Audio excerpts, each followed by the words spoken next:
complications. I want to talk about prevention. Prevention, this is medicine. This is, so I think there is a problem with the microphone. Should we change it or maybe the batteries? I don't know. Anyways, modern dentistry is for prevention of decays, prevention of periodontitis, but we also want to talk about prevention of this. This is, periimplant disease. This is probably one of the most common biological complications in the field of implant dentistry nowadays. I am sure many of you have already facing these complications, these cases, and actually they are not so easy to solve. This is still very challenging. This is more difficult to treat periimplantitis than treating periodontitis, for example, and the best way is still to prevent that.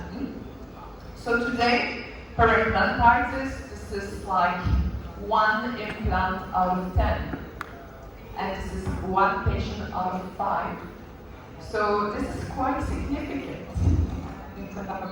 We really have to take that into account. This is a real problem. There is also many strategies not to try to treat that, but still a big challenge. And when we talk about the early steps of periimplant disease, mucositis, this is almost 50%. So we have to be really careful about that. And actually, a few years ago, in 2015, we had a consensus conference, an EFP workshop organized by the European Federation of Periodontology, in which I'm also quite involved.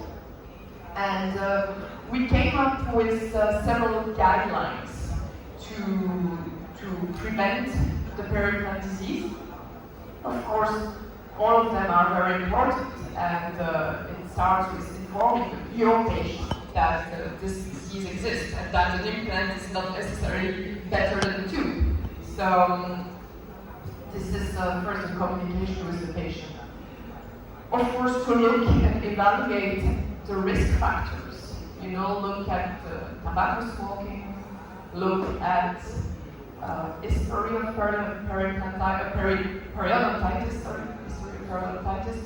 and other factors that may have a negative influence on the development of periimplant disease.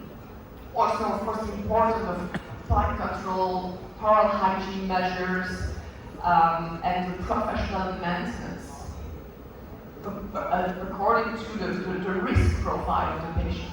Patients have different needs, and the maintenance of implants need to be developed according to that. I don't know, do you have hygienists here in Vietnam? Is this a profession that exists? No?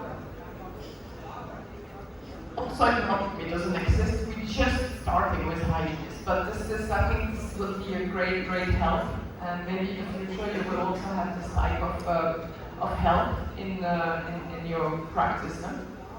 Of course, another important aspect is to diagnose the periimplant disease, and still the best way to diagnose is the probing and monitor the bleeding on probing. That was a series of guidelines we came up with at that workshop.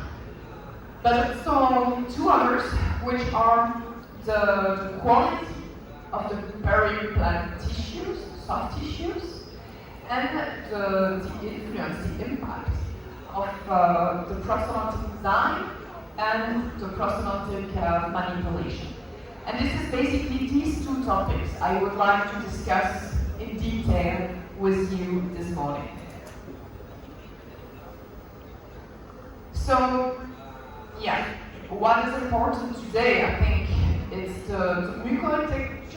So the periimplant soft tissues, they are actually integrated in a similar way that we have osseointegration. Osseointegration, now we know a lot about it. We have improved osseointegration, for example, with the development of the moderately rough surfaces.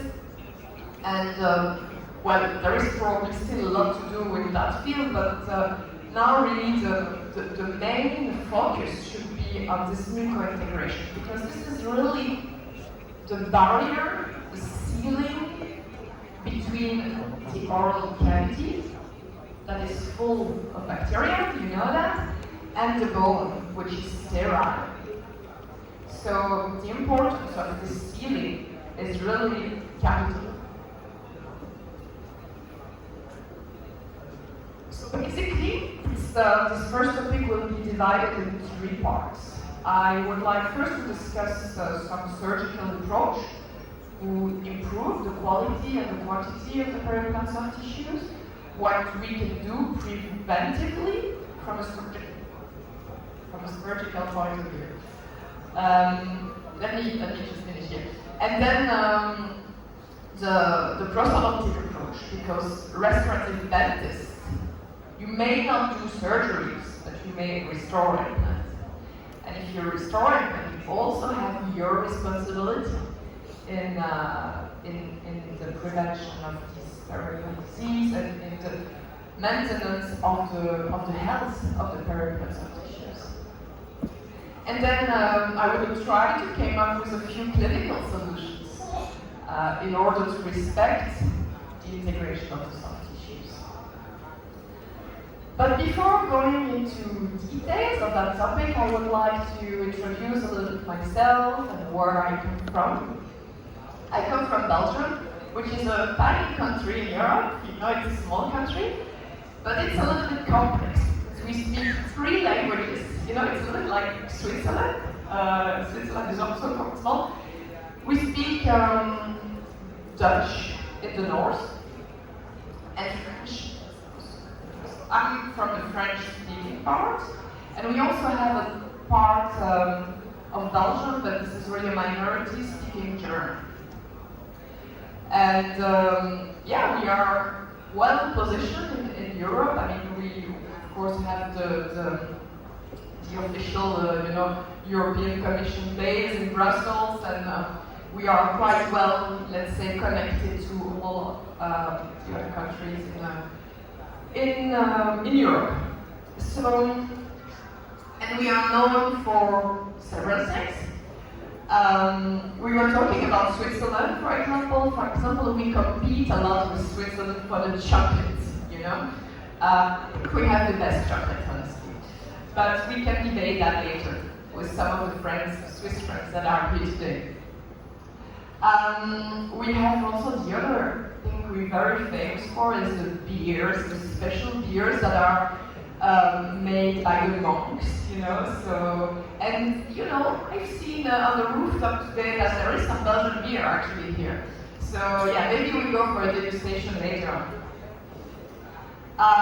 Of course, our country is also full of history. We have lots of churches and also some modern architecture. You see here, for example, the new station from Calatrava, if you know this famous architect. Our city was also quite restricted during the war, so we have also lots of buildings from the 60s, for example here along the river, because it had to be rebuilt, of course, after the Second World War. Ah yeah, and the Belgian waffles as well, you may know. And these ones you see here, they are the ones specific from my city, from Liège.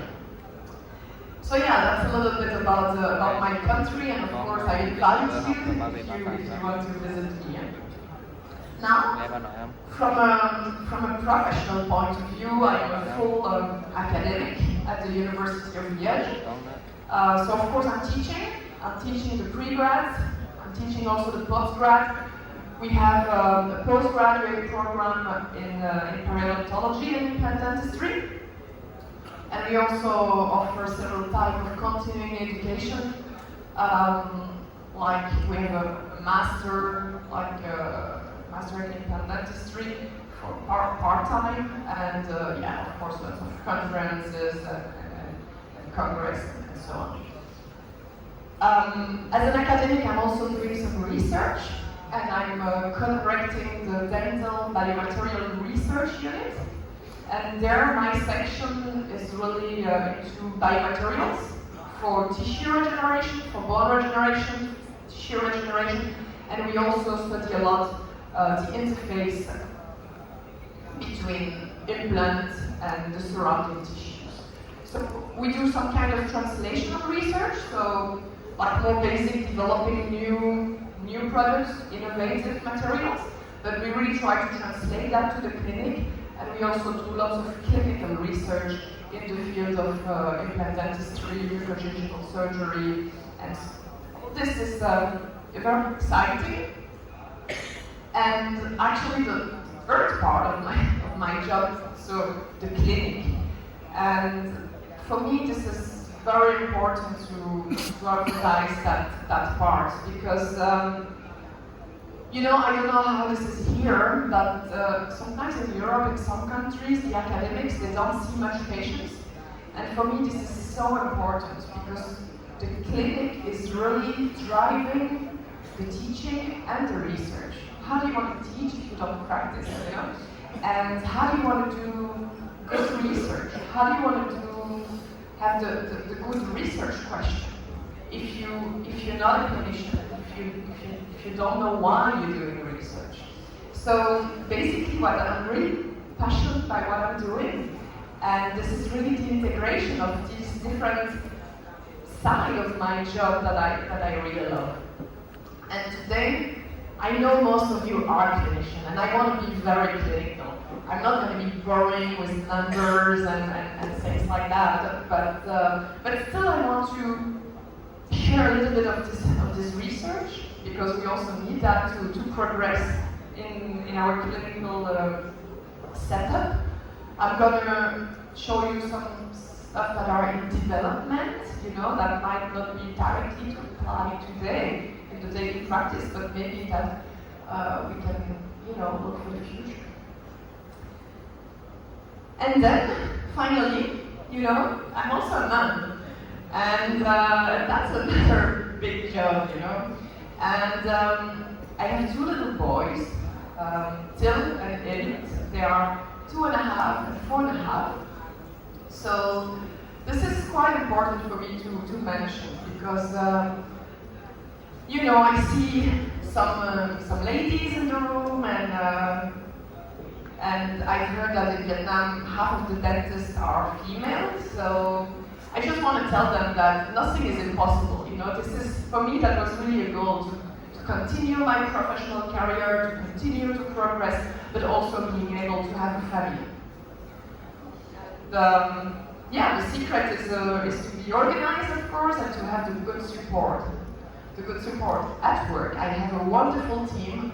I know I can delegate the responsibilities, and I also have quite a lot of support at home. I have a wonderful husband that is also a dad, you know, he's always taking care of the kids when I'm not there, and yeah, this is really a shared responsibility with the kids. And yeah, and we also have an au pair. We welcome every year a new au pair, and this is also great because it's also a cultural exchange. We had, for example, 2 au pairs from Thailand. We had one from Brazil, and now we have one from the Philippines. So this is yeah, also a very nice exchange, and this is what I love about that, and this is what I really enjoyed a lot yesterday evening, is really the exchanges, the discoveries of your food. Your food is wonderful, and I'm really looking forward to the next days. So let's go back in the topic. Maybe I change the microphone.